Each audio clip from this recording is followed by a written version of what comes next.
अंजलि कर सकती है तो अंजलि जैसी हजारों लड़कियां भी कर सकती है। और नॉर्सेट 2023 के अंदर आपको इससे बड़ी मोटिवेशनल स्टोरी नहीं मिल सकती है। तो ना घंटे मैटर करते हैं, ना गाइड मैटर करती है, मैटर आप खाली 4 घंटे पढ़कर आपने एम्स दिल्ली क्रैक किया है। हाँ जी, सिर्फ 4 घंटे विद एमएससी नर्सिंग के साथ में सबके सामने है कि इसने खुद ने सेल्फ स्टडी करके ही एम्स दिल्ली क्रैक कर लिया विद 198 रैंक। और इवन दिस साइड पंकज है तो नर्सिंग ऑफिसर ने एम्स दिल्ली। तो जैसा कि आप सभी लोगों को पता है कि मैं हमेशा मेरे चैनल के थ्रू एक से बढ़कर एक मोटिवेशनल स्टोरी, मोटिवेशनल वीडियो लाता रहता हूं और आप सब लोगों को मोटिवेट करता रहता हूं regarding your नॉर्सेट, regarding your preparation, कि आप कैसे तैयारी कर सकते हो, कैसे सिलेक्शन ले सकते हो विद मिनिमम टाइम के साथ में। तो आज उसी कड़ी के साथ में एक नई स्टोरी के साथ में मैं आप सब लोगों के सामने आया हूं, एक नई वीडियो के साथ में, नई मोटिवेशनल जो स्टोरी है, जिससे कि आप बहुत सारे मेरे पास में कमेंट करते रहते हैं कि किस तरीके से सर हम सिलेक्शन ले सकते हैं, कैसे हम सेल्फ स्टडी से सिलेक्शन ले सकते हैं। उससे रिलेटेड जो आज वीडियो आप सब लोगों के लिए मैं लेकर आया हूं और स्टोरी आप सब लोगों के लिए लेकर आया हूं। तो वीडियो अच्छी लगे तो लाइक जरूर कर देना, चैनल को जरूर सब्सक्राइब करके जाना। हाँ, तो वीडियो को शुरू करते हैं। तो जिस शख्स से मैं आपको मिलाना चाहता हूँ आप वीडियो की स्टार्टिंग से और देखते आ रहे होंगे। और इसके अलावा मैं आपसे रिक्वेस्ट करता हूँ कि आप जनता को बताइए कि आप कहां से बिलोंग करते हो और इसके अलावा कहां से आपने क्वालिफिकेशन की है और अभी आप करंटली कहां पोस्टेड हो। सबसे पहले मेरा नाम अंजलि है और मैंने अपनी जो बेसिक जो एजुकेशन जो की है वो एम्स भोपाल से की है। और मैं उसके बाद मैंने अपना एमएससी नर्सिंग एम्स दिल्ली से किया है और अभी मैं फिलहाल नर्सिंग ऑफिसर वर्क कर रही हूँ in the AIIMS Delhi in IRCS department. तो अभी आप 2022 के अंदर आपने ज्वाइन किया है। हाँ जी, मैंने 2022 के अंदर ज्वाइन किया था। हाँ, तो नेक्स्ट क्वेश्चन है आपसे अंजलि, दैट इज की आपने किस तरीके से प्रिपरेशन की और किस तरीके से आपने सिलेक्शन लिया, आपने कोचिंग की तो कहां से की है, प्लीज सारे बच्चों को बताइए। और आपने एम्स दिल्ली ही चूज क्यों किया, अगर आप कितनी अच्छी रैंक आई थी तो प्लीज सारे बच्चों को बताइए। तो सबसे पहले मैंने कोई भी कोचिंग नहीं की थी, मैंने सेल्फ प्रिपरेशन किया था, सेल्फ स्टडी किया था। और उसके बाद मेरी जो रैंक आई थी 2022 में वो AR 198 था जनरल कैटेगरी से। उससे पहले भी 2020 में मेरा सिलेक्शन हुआ था। मेरी जो रैंक थी उस टाइम पे वो 1413 थी। लेकिन उस टाइम पे मैंने ज्वाइन नहीं किया क्योंकि मेरा MSc फर्स्ट ईयर चल रहा था उस टाइम पे, तो फिर मैंने ज्वाइन नहीं किया था। उसके बाद मैंने 2022 में दोबारा से एग्जाम दिया और उसमें मेरी जो रैंक थी वो 198 आई थी। तो और ये जो सफर था यहाँ तक का, जो मतलब उस टाइम पे मेरा MSc भी कंटिन्यू में चल रहा था और साथ साथ में ये नॉर्सेट की वैकेंसी आ गई थी 2022 वाली। तो उस टाइम सिर्फ 1 महीना था प्रिपरेशन करने के लिए, तो उस टाइम पे मैंने सेल्फ स्टडी ही किया था और सेल्फ स्टडी करके ही जो ये मेरी इतनी अच्छी जो रैंक है वो आई थी। और उसके बाद मैंने एम्स दिल्ली ही क्यों चूज किया, क्योंकि सबसे पहले तो ये मेरे घर के पास था, क्योंकि सब लोग चाहते हैं कि भाई हम अपने घर के जो पास वाला जो एम्स है वो लें। और उसके बाद मैंने क्योंकि एम्स दिल्ली भी यहीं से किया था तो मेरे पास एक अपॉर्चुनिटी थी कि मतलब मैं ज्यादा से ज्यादा यहाँ मुझे सीखने को मिलेगा। अगर आपकी लास्ट नॉर्सेट 2021 के अंदर आपकी 1400 रैंक आई थी तो आपको एम्स भी तो अलॉट हुआ होगा आपको। हाँ, उस टाइम पे कौन सा एम्स अलॉट हुआ था? सबसे पहले मुझे एम्स दिल्ली अलॉट हुआ था, लेकिन उसमें कुछ कैटेगरी का इशू आ गया था। उसके बाद मुझे एम्स भोपाल अलॉट हुआ था सेकंड टाइम। तो मेरे पास ऑप्शन था कि मैं एम्स भोपाल भी ज्वाइन कर सकती हूँ और एम्स दिल्ली भी ज्वाइन कर सकती हूँ, लेकिन मैंने एम्स भोपाल ज्वाइन ना करके मैंने एम्स दिल्ली ही ज्वाइन किया था। तो आप एम्स भोपाल से पास आउट होने के बाद में आपको वापस से मौका मिला था एम्स भोपाल के अंदर नर्सिंग ऑफिसर बनने का। हाँ जी, ये भी बहुत कोइंसिडेंस की बात है कि अगर आप एम्स भोपाल से पास आउट हो रहे हो और वापस आप उसी एम्स के अंदर काम करने का मौका भी मिल रहा है फॉर लाइफ लॉन्ग के लिए। पर वही है कि MSc को कंटिन्यू रखा और अपनी जो एजुकेशन है उसको कंटिन्यू रखने के बाद में, और ये अच्छा इससे भी बड़ी बात ये है कि कॉन्फिडेंस रहना कि इस साल मेरा सिलेक्शन नहीं हो तो अगले साल तो हो ही जाएगा। ये सबसे मोस्ट इंपॉर्टेंट है। वरना क्या होता है कि लगभग सारे बच्चे ऐसे होते हैं कि रिस्क नहीं लेते हैं, बीच में MSc को छोड़ देते हैं और अपने पहले जॉब को प्रेफरेंस देते हैं, और जो कि इंडिविजुअल टू इंडिविजुअल डिपेंड करती है, सभी की अपनी अपनी। तो इस चीज के अंदर आपने बहुत अपने ऊपर कॉन्फिडेंस रखा और उस चीज को आपने प्रूव करके दिखाया और नेक्स्ट ईयर आपको एम्स दिल्ली ही अलॉट हुआ। और विद सेल्फ स्टडी के साथ में बहुत सारे बच्चे बोलते हैं कि सर सेल्फ स्टडी से मैं कैसे सिलेक्शन लूं, किस तरीके से करूं। तो ये आपके सबके सामने है कि इसने खुद ने सेल्फ स्टडी करके ही एम्स दिल्ली क्रैक कर लिया with 198 rank all India. That is one of the, खुद में एक बहुत बड़ी बात है और अच्छी बात है कि सेल्फ स्टडी से इतनी अच्छी रैंक भी आ सकती है। तो ये बच्चे ध्यान देकर के चले, आप भी इस तरीके से सिलेक्शन ले सकते हो। देन इसके बाद में नेक्स्ट क्वेश्चन मैं आपसे पूछता हूं अंजलि, दैट इज की आपने कितने घंटे पढ़ाई की, जिससे कि आप बच्चों को बताइए कि भाई किस तरीके से आपने तैयारी की और कितने घंटे पढ़ते थे आप लाइक लास्ट जब पेपर दिया था आपका उससे पहले। तो सारे बच्चों को बताइए प्लीज। मेरे पास में बहुत बच्चे पूछते रहे सर कितने घंटे पढ़ना चाहिए कितना नहीं। ओके, तो सबसे पहले बात घंटों की नहीं है, आपको घंटे देख के पढ़ना ही नहीं है। आपको सबसे पहले अपने टॉपिक सेग्रीगेट करने हैं, सबसे पहले एक लिस्ट बनानी है, नोट डाउन करो कि कौन कौन से जो सब्जेक्ट्स हैं उनको आपको वेटेज देना है, कौन कौन से जो सब्जेक्ट्स हैं जो पेपर में ज्यादा, जिनसे क्वेश्चंस जो है वो पेपर में ज्यादा आते हैं, ठीक है। और कभी घंटों को मत गिनो कि आपने आज इतने घंटे पढ़ाई की है, आप ये देखो कि आपने आज कितने अपने जो टॉपिक्स है उनको क्लियर किया है। सबसे बड़ी बात, जो मेरा एडमिट कार्ड था वो पंकज भैया ही लेके आए थे निकलवा के। मैंने इनको बोला था भैया मेरा एडमिट कार्ड लेके आना आप निकाल के, तो यही मुझे देने आए थे पेपर से पहले। तो जैसे अगर मैं अपना शेड्यूल शेयर करूं तो उस टाइम पे मैं एमएससी नर्सिंग कर रही थी और 8 to 1 हमारा मतलब में हॉस्पिटल जाना होता था ड्यूटीज के लिए, और फिर 2 to 5 हमारा कॉलेज चलता था, क्लासेस लगती थी। उसके बाद आके मैं थोड़ा रेस्ट करती थी। 6 बजे से लेके 8 बजे तक 2 घंटे मैं पढ़ती थी। उसके बाद मैं अपना डिनर वगैरह करते थे।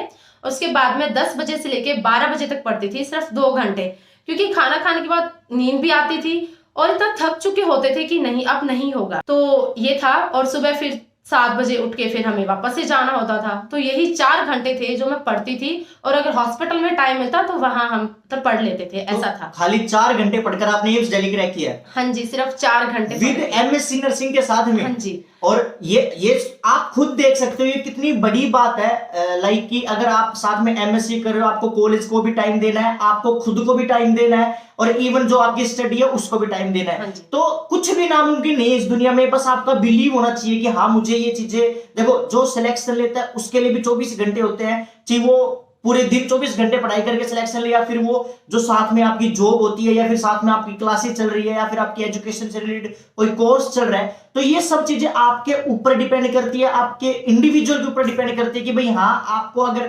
ध्यान रखे कि मुझे सिलेक्शन लेना है तो फिर लेना है, तो फिर इस दुनिया में कोई भी नहीं रोक सकता। तो ये चीज, ये ही बात है जो मैं ऐसे ही एग्जांपल दिखाने की कोशिश करता हूं आप सब लोगों को, कि जो एकदम दुनिया से हटकर हो और जो लाइफ में वो दिखाए जो रैंडमली आपको नहीं मिलता है। तो ये चीज अंजलि की मुझे बहुत अच्छी लगी कि सिर्फ खाली 4 घंटे पढ़कर भी सिलेक्शन लिया, और एमएससी भी आपने साथ में रेगुलर रखी और मेंटेन की। तो नेक्स्ट क्वेश्चन फिर मैं आपसे पूछना चाहूंगा अंजलि, दैट इज कि आपने कौन सी गाइड पढ़ी जो कि आपको इतने कम टाइम में, इतने कम घंटों में आपको सिलेक्शन दिया, और पूरी जनता को प्लीज बताइए। टाइम कम था क्योंकि 1 महीना था पूरा।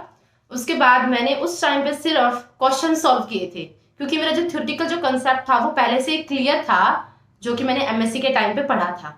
तो फिर मैंने क्वेश्चन सॉल्व किए थे, मैंने टारगेट उठाई थी उस टाइम पे, मैंने उसी से क्वेश्चन सॉल्व किए थे।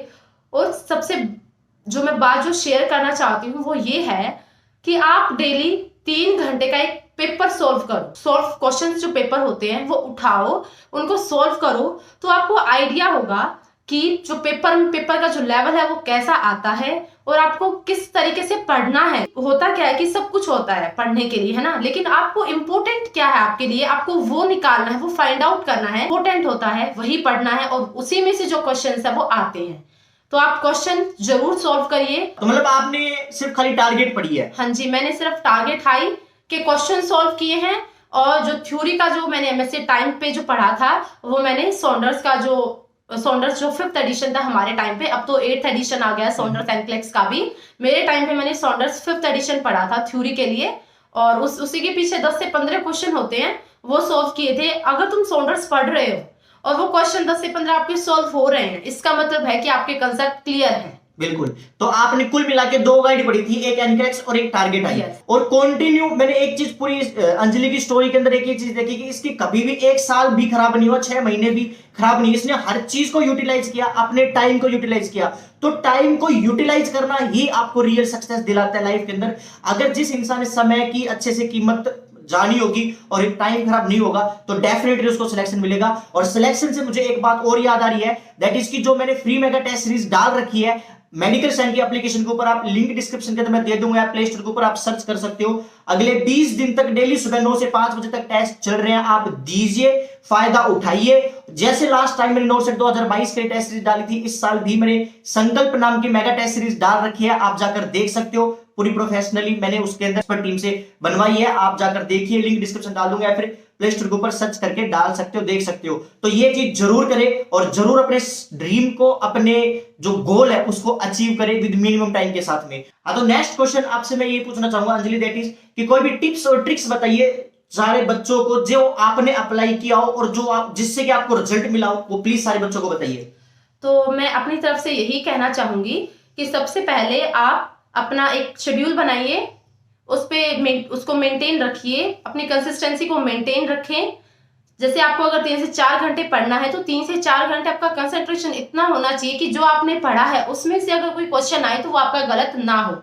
और हमेशा एक रिवीजन है वो हमेशा करें, क्योंकि रिवीजन बहुत ही जरूरी होता है किसी भी एग्जाम के लिए। आपको कंसेप्ट सारे आते हैं, लेकिन अगर आपने एग्जाम से पहले उसको रिवाइज नहीं किया तो मिस्टेक हो सकती हैं। तो सबसे बड़ी चीज मैं यही कहना चाहूंगी, रिवीजन करो एग्जाम से पहले जितना हो सके। कोई न्यू जो चीज है, जो नया जो टॉपिक है वो ना पढ़ें और रिवीजन के ऊपर ज्यादा ध्यान दें। अपना अच्छे से सोएं और आराम से पढ़ाई करना है, स्ट्रेस नहीं लेना है बिल्कुल भी। और सबसे बड़ी बात, कॉन्फिडेंट रहें कि हाँ मैं कर सकता हूं या मैं कर सकती हूँ। At the end of the day मैं यही कहना चाहूंगा कि आप हजारों मोटिवेशनल स्टोरी सुन लोगे, हजारों, मैं हूं या फिर कहीं भी आप कहीं भी देखते होंगे, पर at the end of the day यही चीज होती है कि आपको खुद को ऊपर विश्वास रखना है, सेल्फ बिलीव रखना है। और जो आपने तैयारी करी है, जितने घंटे पढ़ाई की है आपने, ये पूरी जो मैंने इसकी अंजलि ने अपनी स्टोरी बताई होगी, इसके अंदर यही कंक्लूजन निकल कर आ रहा है कि आपको सेल्फ बिलीव रखना है। ना घंटे मैटर करते हैं, ना गाइड मैटर करती है, मैटर आपका करता है कि आपको बिलीव कितना उस चीज के ऊपर। और जो चीज आप पढ़ रहे हो, चाहिए आपके पास में लिमिटेड डाटा हो, पर उस डाटा को ऐसे रिवाइज करके जाए कि इस दुनिया में कोई भी नहीं रोक सकता वो आपको सिलेक्शन से। और नोसेट 2023 के अंदर आपको इससे बड़ी मोटिवेशनल स्टोरी नहीं मिल सकती है। तो इसलिए ध्यान दे करके चले, आपको सिलेक्शन लेना है और अपने आप से बोलना है कि यार जिंदगी में ये थोड़ी ना पढ़ता रहूंगा मैं लाइफ में, कभी टारगेट एंड क्लैश ये सब चीज थोड़ी ना जिंदगी में। मेरी खुद की भी लाइफ है जो मुझे इंजॉय करनी है, मुझे इन सब चीजों से परे हटकर और मेरी लाइफ को इंजॉय करना है। देन उसके बाद में नेक्स्ट और फाइनल जो क्वेश्चन मैं आपसे बोलना चाहूंगा अंजलि जी, दैट इज कि कोई भी ऐसी मोटिवेशनल स्टोरी जो जनता को आप बताना चाहे, जो आपने लाइफ के अंदर ऐसी देखी हो और आपको ऐसे अंदर से लगा हो कि ये जनता को मोटिवेट करे, जितनी भी दुनिया है जो भी आपको देख रहे हैं, कि हाँ आपने वो टाइम देखने के बाद में जो आपको रियल सक्सेस मिली है या फिर आपका टर्निंग पॉइंट जो आपकी लाइफ को जो आप कह सकते हैं। और हाँ, आप ये भी बताइए पूरे बच्चों को कि जिस वजह से आप जो आपका पूरी जो सक्सेस मिली है उसका रियल जो आप क्रेडिट है वो किसे देना चाहोगे, प्लीज सारे बच्चों को बताइए। तो मेरे जो सिलेक्शन में सबसे जो इम्पोर्टेंट जो रोल है वो मेरे पापा का है, मम्मी का और मेरी बहन का है। मतलब इन तीनों ने मुझे इतना मोटिवेट किया और इतना मतलब मुझे हर चीज प्रोवाइड की कि मुझे मतलब ये फील नहीं हुआ कि मेरे पास इस चीज की कमी है। और जैसे कि मैं गांव से बिलोंग करती हूँ और मेरे पापा फार्मर हैं। अगर पापा जॉब पे नहीं हैं तो एक मुश्किल होती है कि यार नहीं हमें गवर्नमेंट जॉब लगना है। तो उस चीज को देख के कि हाँ कि नहीं भाई हमें करना है, पढ़ाई करनी है। तो मैं यही बोलना चाहूंगी, हार्ड वर्क मैटर करता है। आप हार्ड वर्क करिए, अगर आप हार्ड वर्क कर रहे हैं तो सब कुछ पॉसिबल है। तो एक बहुत इंटरेस्टिंग स्टोरी है जो मतलब मैंने फेस की है। तो हुआ क्या था कि मेरी जो एमएससी का एग्जाम था, एमएससी नर्सिंग एंट्रेंस का जो मैं एग्जाम मतलब होने वाला था मेरा उस टाइम पे, उससे 2 दिन पहले मतलब हमारी फैमिली में कुछ फैमिली इश्यू हो गया था, जिसकी वजह से मतलब इतना जो स्ट्रेस था वो पूरा मतलब जो घर का जो माहौल था वो पूरा मतलब स्ट्रेसफुल हो गया था।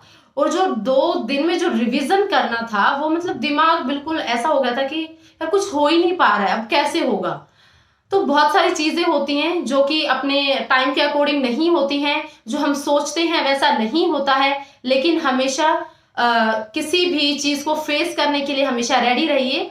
और उस टाइम पे भी हमने उस चीज को फेस किया। वो जो 2 दिन थे वो बहुत मुश्किल से निकले थे। ये था कि एग्जाम भी दे पाएंगे नहीं दे पाएंगे ऐसा था, लेकिन फिर भी एग्जाम दिया और सिलेक्शन हुआ। मैं हमेशा मेरी वीडियोस के थ्रू भी यही बताता हूँ सभी को कि सेल्फ बिलीव रखे। और देखो समय का ऐसा होता है कि आज अच्छा कल खराब, सिंपल सी बात है। अगर आप ये सोच रहे कि आज आप बहुत खुश हो तो कल कभी ना कभी आप परेशान भी होंगे। तो ये चीजें चलती रहती, लाइफ का ये पार्ट होता है। और लाइफ की जो रियल मजे होते हैं शायद इसी में ही होता है कि ना सही समय होता है हमेशा और ना ही समय से गलत टाइम होता है, तो वो चीजें चलती रहती टाइम के अकॉर्डिंग, वो सब अपने हाथ में नहीं रहता है। और हाँ, मैं तो ये चीज कहता हूँ कि अगर आपका टाइम आपके हिसाब से आपके अकॉर्डिंग नहीं चल रहा है तो उस टाइम के ऊपर आपको ज्यादा अपने आप के ऊपर बिलीव रखना है, और जब उसके बाद में वो टाइम निकल जाता है तो सिंपल सी बात है आपको रियल सक्सेस मिलेगी अगर आपने उस टाइम के ऊपर बिलीव रखा है। और जिससे आपको भी ये लगे अंजलि कर सकती है, तो अंजलि जैसी हजारों लड़कियां भी कर सकती है जो बाहर देखी वीडियो देख रही होंगे। आपकी फैमिलीज में हजार इशू चल रहे होंगे, आपकी पर्सनल लाइफ में बहुत सारे चीजें चल रही होंगी, आपके प्रोफेशनल में, आपके लाइफ में बहुत कुछ आपके हिसाब से नहीं हो रहा होगा, पर यकीन रखिए उस समय को थोड़ा सा निकाल दीजिए, क्योंकि आने वाला समय फिर आपका ही होगा। यही at the end of the day मैं आप सब लोगों को कहना चाहूंगा। कुछ अंजलि ने आप लोगों को बता दिया है, समझा दिया है, और ऐसी ही मोटिवेशनल वीडियो इस चैनल के थ्रू मैं आपके सामने लाता रहूंगा, एक से बढ़कर एक, जो कि आपको ये लगे कि अगर हाँ मैं भी कर सकता हूं, अगर ये भी कर सकता है तो चैनल को जरूर सब्सक्राइब करके जाना। बिना सब्सक्राइब करे कोई नहीं जाएगा, 70,000 सब्सक्राइबर होने वाले हैं। बाकी इसके अलावा मिलते हैं नेक्स्ट मोटिवेशनल वीडियो में, तब तक के लिए खुश रहे, माँ बाप का नाम रोशन करते रहे, और जय हिंद, जय भारत और जय भोलेनाथ।